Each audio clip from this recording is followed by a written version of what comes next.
Dictation 100 शब्द प्रति minute start होगा 5 सेकंड बाद। स्टार्ट। पिछले कई महीने से अमेरिका की ओर से लागू शुल्क नीति के कारण जहां दुनिया भर में व्यापार युद्ध जैसी स्थिति पैदा हो रही थी, वहीं भारत के सामने मुख्य चुनौती अपने लिए बेहतर विकल्प तलाश करने की थी। अब सोमवार को अमेरिका के राष्ट्रपति डोनाल्ड ट्रंप ने जो कहा, उससे यही लगता है कि भारत और अमेरिका के बीच परस्पर हित पर आधारित एक समझौता आकार ले सकता है।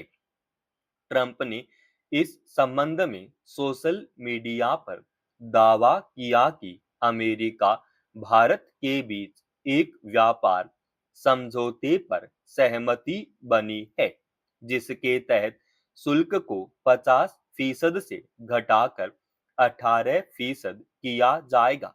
दूसरी ओर भारत के प्रधानमंत्री नरेंद्र मोदी ने कहा कि भारत भी इसी तरह अमेरिका के खिलाफ अपनी शुल्क और गैर शुल्क बाधाओं को खत्म करने की दिशा में आगे बढ़ेगा।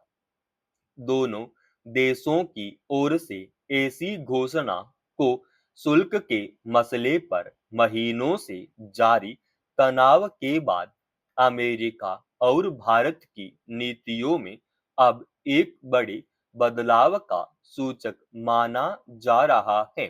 हालांकि यह साफ होना बाकी है कि दोनों देशों के बीच व्यापार समझौता अंतिम तौर पर किस स्वरूप में सामने आता है और उसमें बनी सहमति कहां तक परस्पर हित सुनिश्चित करती है।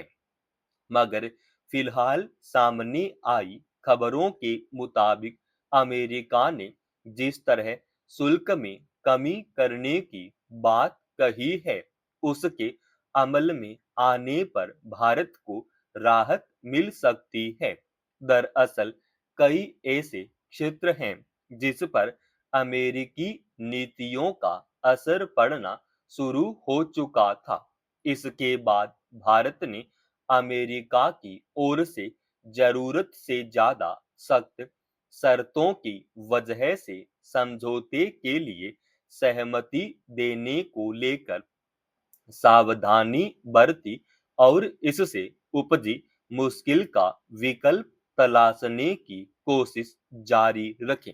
यही वजह है कि अमेरिका की ओर से शुल्क को 50% कर देने की घोषणा के बाद भी भारत ने रूस से तेल की खरीद जारी रखी। यूं ट्रंप ने दावा किया है कि अब भारत ने रूस से तेल की खरीद बंद करने और अमेरिका से कहीं अधिक मात्रा में तथा संभावित रूप से वेनेजुएला से भी तेल खरीद पर सहमति जताई है।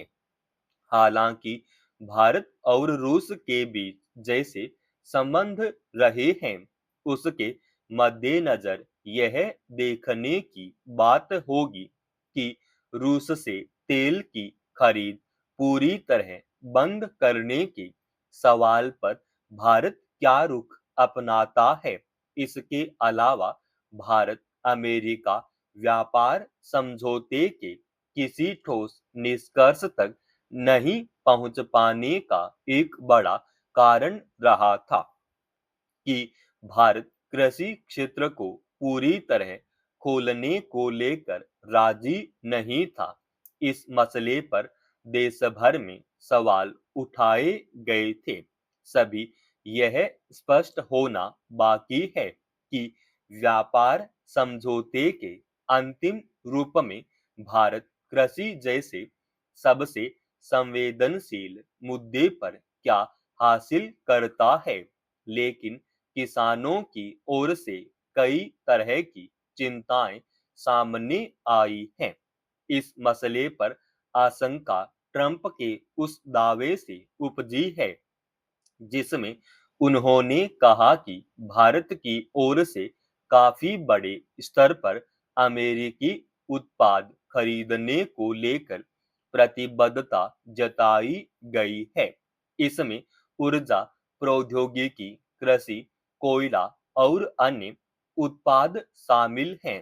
अगर भारत कृषि क्षेत्र को भी खोलता है तो इससे यहाँ के किसानों के सामने चुनौतियां बढ़ सकती हैं।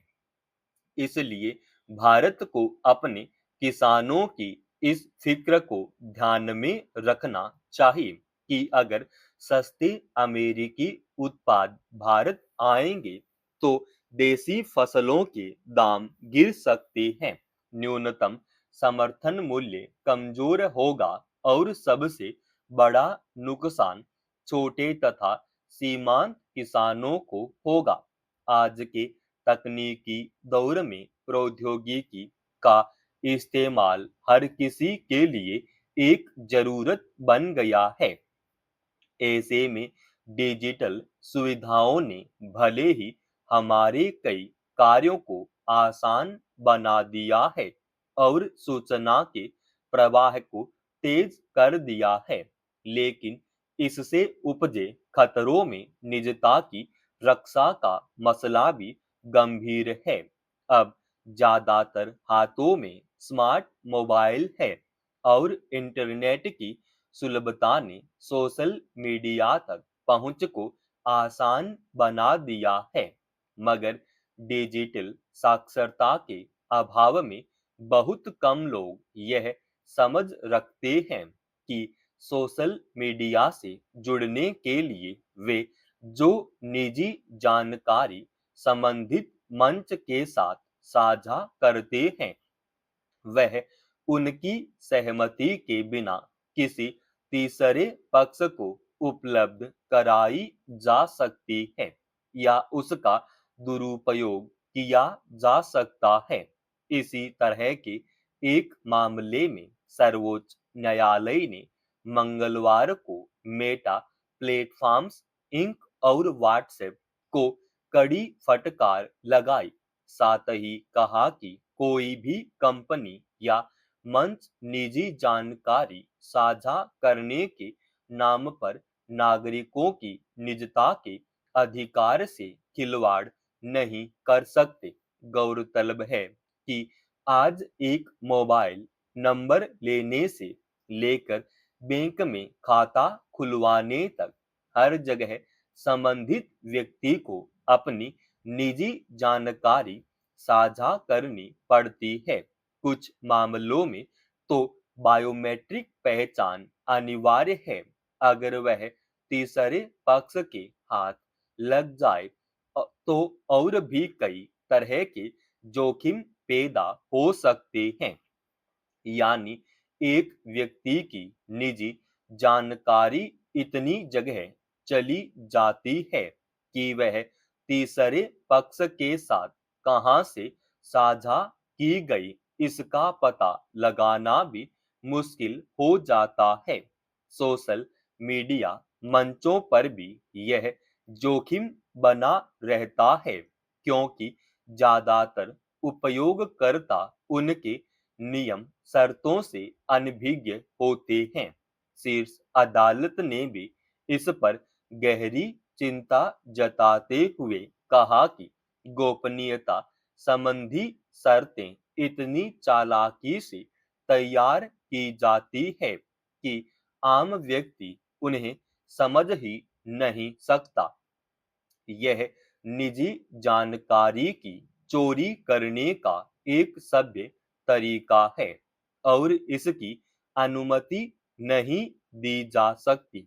व्यक्तिगत पहचान सुनिश्चित करने और गैरकानूनी गतिविधियों पर नजर रखने के लिए निजी जानकारी की जरूरत की दलील दी जाती है, लेकिन निजता के अधिकार का उल्लंघन करने वालों के खिलाफ कड़ी कार्रवाई की जानी चाहिए।